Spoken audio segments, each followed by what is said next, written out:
Hey there, we're gonna give this a shot. I was asked to put together a 10-minute yoga stretching session for my beautiful kids.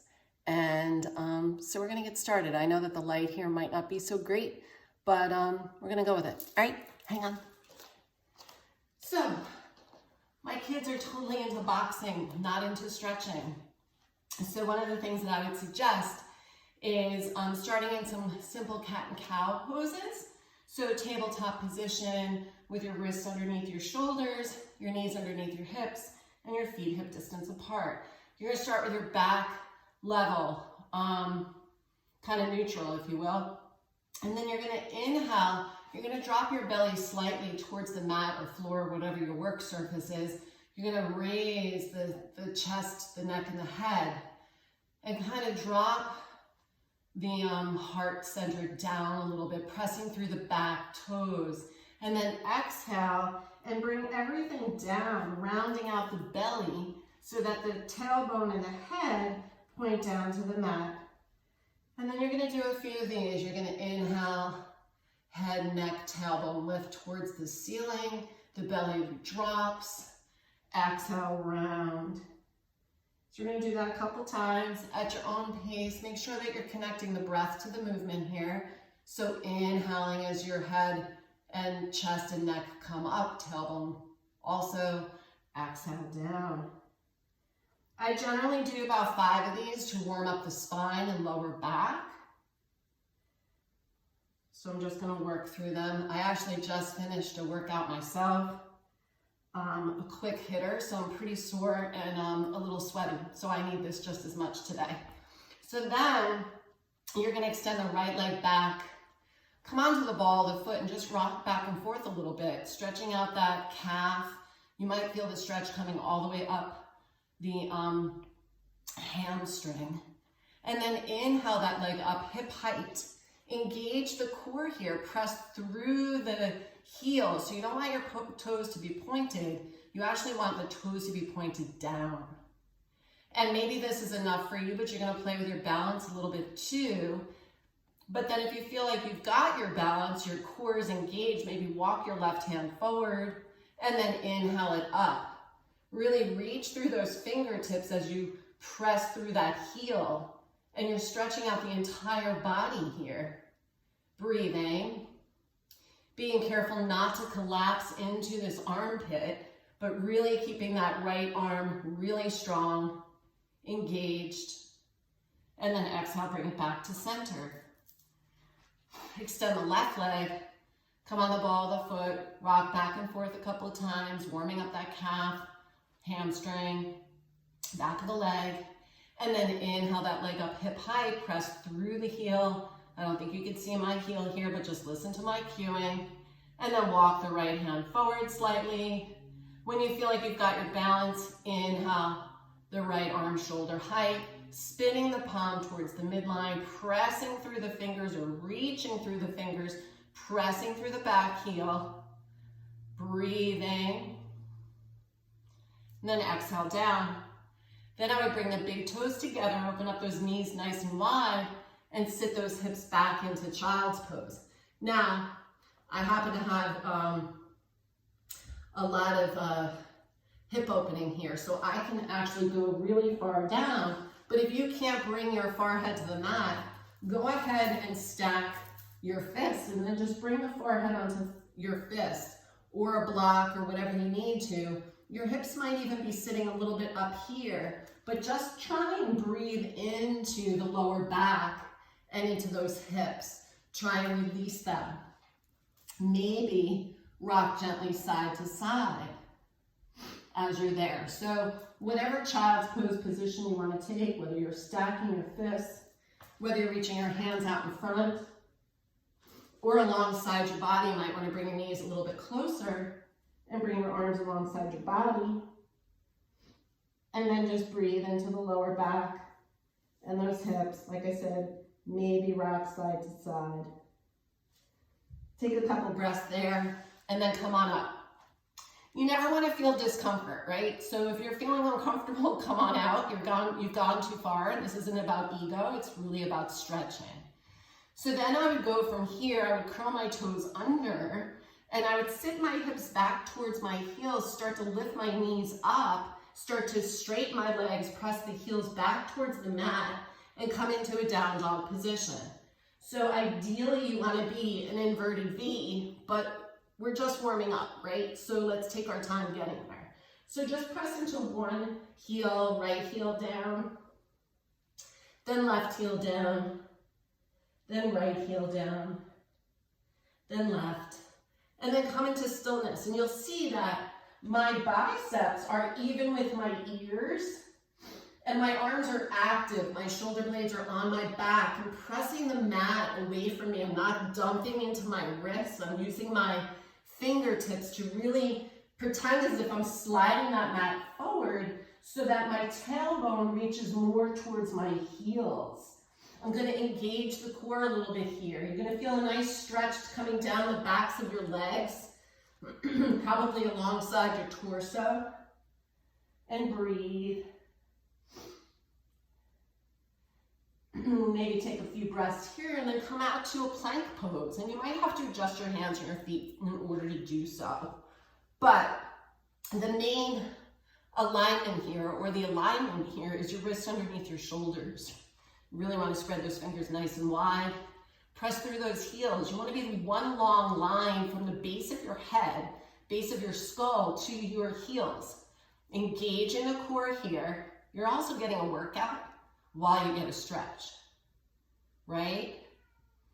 And then if you can, lower all the way down. If not, lower your knees, uncurl your toes, come all the way down to the mat.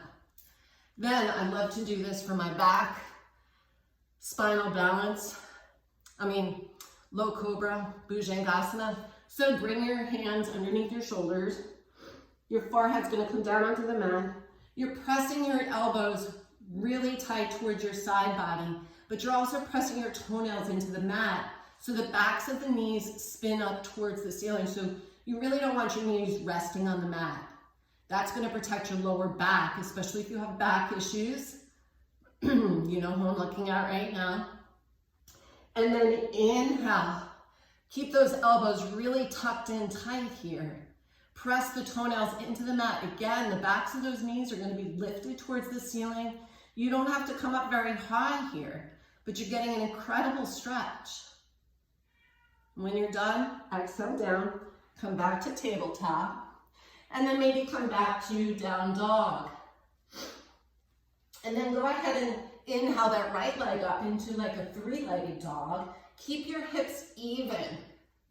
So you don't want to open up out to the left. You want to keep your heels even, toes are pointed down towards the floor. Look forward, and then step the right foot forward.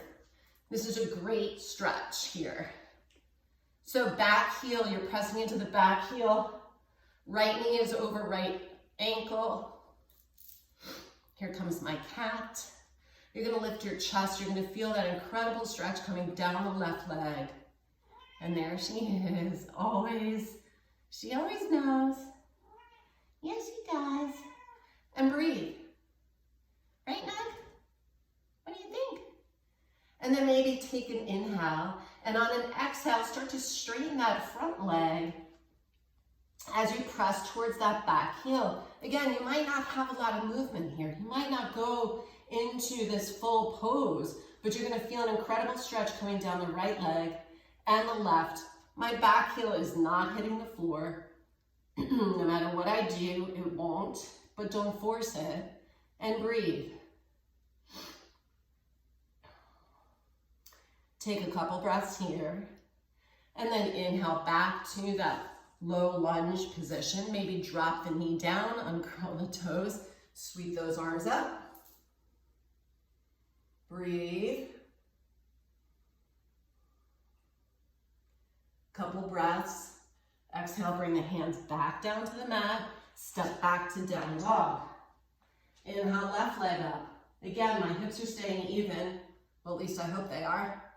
And then I'm looking forward, placing the left foot down between my hands. Now, your hands can be up on blocks, and maybe I should have demonstrated that, but if you have blocks or books, if you can't come that low, that's okay. Do what works for you. And here she comes again. Hi, baby. Left knee is bent, left knee is over the ankle. I'm lifting my heart, I'm lifting my collarbones. I'm breathing, even though I'm sweaty as hell from my workout.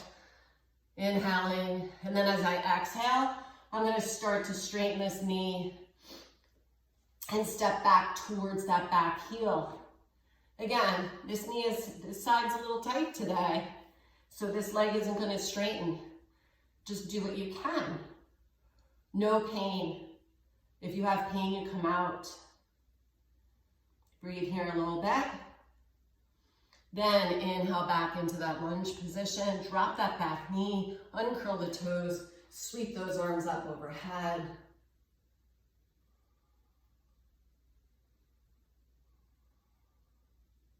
I'm sinking my hips forward slightly here so you get a really nice stretch in the inner thigh or the front of that thigh. You might even feel it all the way up the obliques and into the psoas muscle, which might be really good for you boxer folks out there. And then exhale those hands down, step back to down dog, and then walk your hands towards your feet, which I really meant to say walk your feet towards your hands, and then hang forward. Maybe grab opposite elbows. Try not to roll forward into the toes. Try not to roll back into the heels.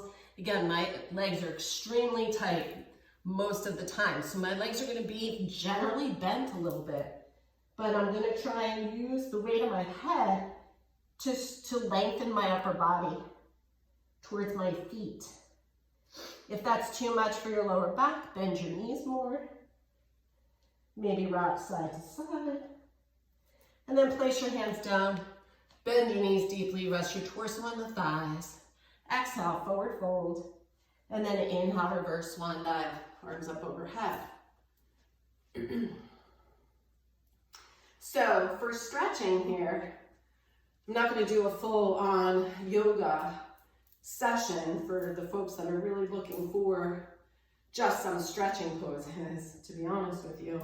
So that's like a 10-minute routine, if you will. But there's some other stretches that I just want to make sure that I point out and then pick and choose what you want from there. So earlier, actually, what I'm going to do is stay in mountain pose and then inhale my arms up, exhale, forward fold again. I guess I'm kind of contradicting myself. I am going to go into a bending my knees and then stepping back again onto that foot, onto the right foot. But now I'm going to walk my hands inside the left foot. And then I'm going to roll very carefully. Well, actually, I'm going to drop my back knee, uncurl the toes, and then I'm going to roll very gently onto the outside edge of this left foot. Now, I'm actually feeling this stretch in my upper thigh on my right side, but I'm also feeling in my hip on the left.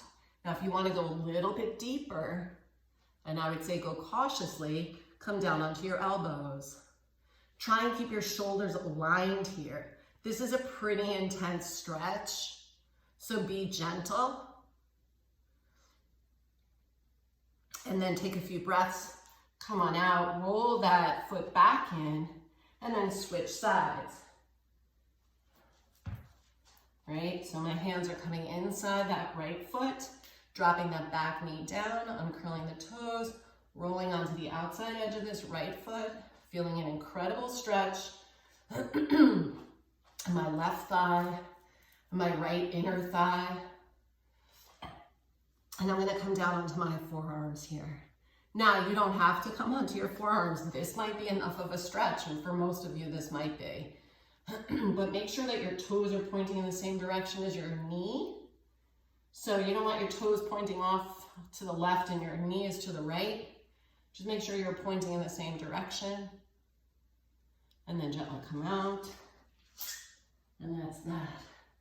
And then what I would say for, again, those of you that are looking for some stretches after a workout, after a boxing class, maybe Baddha Konasana, bringing the soles of the feet together. What we like to do at Cindy'A Sanctuary is bring our our thumbs inside the arches of our feet and then peel our feet open as if we're breaking the binding of a new book.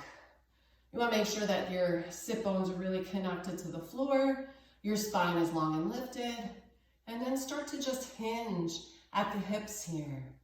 And you'll feel that incredible stretch again in the inner thighs.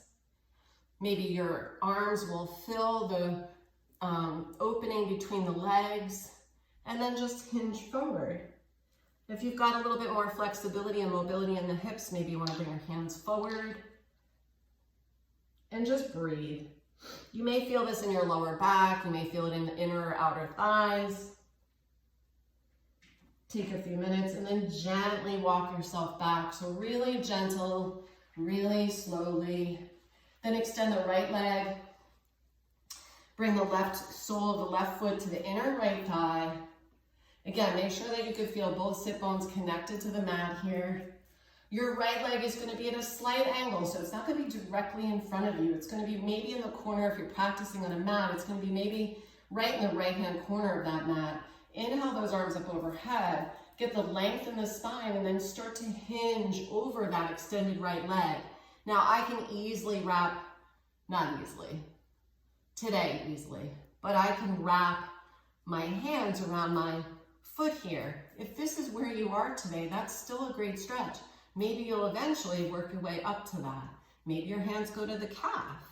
You're still gonna get an incredible stretch here. Make sure that your shoulders are aligned though. So you don't want the right shoulder down. You're gonna kind of tweak your lower back. You're gonna tweak that right hip. Really wanna make sure that the back is long and lifted. The shoulders are in one line. And really kind of think about reaching the heart forward. And keep this right foot flexed, please. Pressing through the heel, toes are going to be pointed up. And breathe. Now, if you could go really far, go ahead and drop the head. This is Janu's Savasana, head to knee. I can never get my head to my knee. A lot of people I know can. I can't.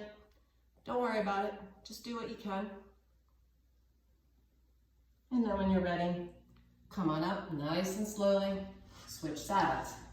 So I know I'm only supposed to be doing a demo here, but you know, I'm a yogi and a Libra, so I have to keep it balanced. So I'm extending my left leg, bringing my right foot to my right thigh, inhaling my arms up, and then hinging forward over that left leg.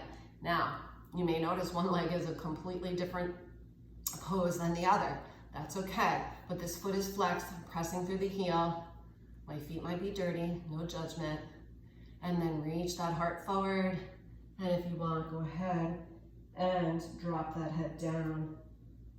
Breathing. Now again, you might just stay right here. That is fine. Breathing, breathing, breathing. And slowly work your way back up. And then you could do something as simple as Dandasana, which is sitting on the mat, with your legs hip distance apart. Hip distance is typically 2 fists between your feet, toes are pointed up, really pressing through the heels. This is not going to feel like much of a pose until you're in it for a few minutes. You could tent your hands out to the side. You could bring your hands up to the heart. Your spine is going to be long and lifted. Maybe you could do a side twist each way. This way, that way.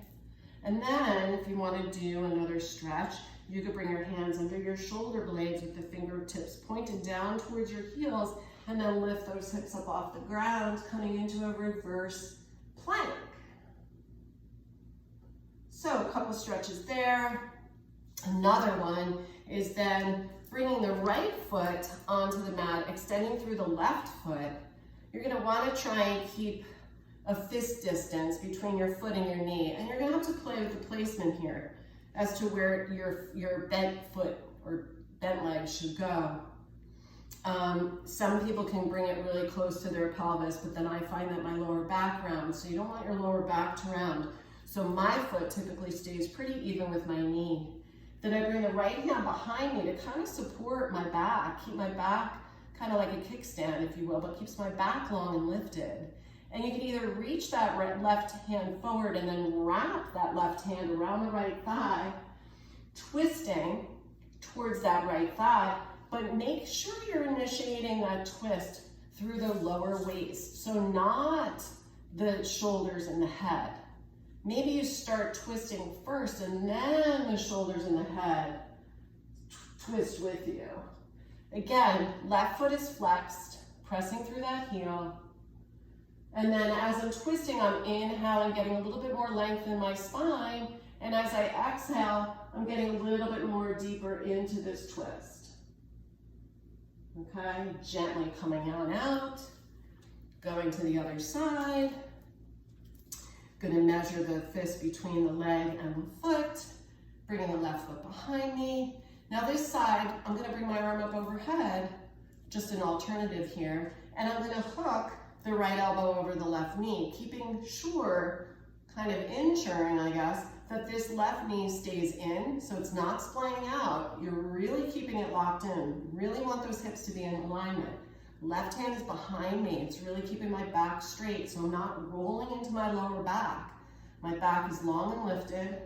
And then again, initiating the twist at the lower waist, not the shoulders and the head. And as I inhale, getting a little bit more length. As I exhale, getting a little bit deeper into the twist. I usually do about 3 breaths there, then gently unwind. And then bridge pose is always a good way to end. So feet and knees are going to be hip distance apart. See if you could scrape the backs of your heels with your fingers. The important thing here is to get that pelvic tilt. So you really want to press the lower back into the mat. You want your sacrum connected to the mat. Activate those arms. Pretend as if you're pushing them out away from you, and then inhale those hips up into a bridge pose. Making sure you're not rolling into the outside edges of your feet. You're really firmly planted here. Taking a nice, deep, slow breath, inhaling and exhaling. And when you're ready, roll down. You also want to make sure with that pose that the back of your head, your back is really one long line again from the base of your spine to the back of your knees, so you're not sinking your hips down there. And then again, realizing that those of you that are boxers are probably going to have a lot more need for some stretching in the upper body. What I would suggest you do is eagle arms. So you might want to come into what's called like a modified Virasana pose. So I'm just really sitting on my heels, drawing my inner thighs together. I'm going to inhale my arms up overhead, and then I'm going to exhale. I'm going to bring the right hand under the left elbow, twisting at the elbows. Now this might be just enough. And maybe your arms just wrap like this is good enough. Or you can inhale your elbows up to shoulder height. So you get that really nice stretch in the back of the shoulders that you might really need spending some time in the boxing ring. And then if you want, go ahead and look up. But if you're looking up, make sure you're tucking those lower ribs in, so you don't want to put any strain on the lower back. Okay? So no sway back here, no Beyonce butt. Sorry, Beyonce. Inhale, arms back up. Exhale, the other side. So I'm going to do that one again, but left arm is going underneath right, twisting at the elbows. Again, you might be right here, and your hands might be like, what am I supposed to do? Do whatever. Or grab them if you can, grab wherever you can, inhale those elbows up, but make sure that you're not pressing those ribs forward, so you're keeping those lower ribs tucked down. Another good way to make sure you're doing that is really draw the inner thighs together. And then release down. And another really good one, you guys, too, is just clasping those hands together. Releasing the index fingers down towards the knees. I typically do this when I'm standing, but really opening up the chest here, right? So you're doing a lot of boxing movements.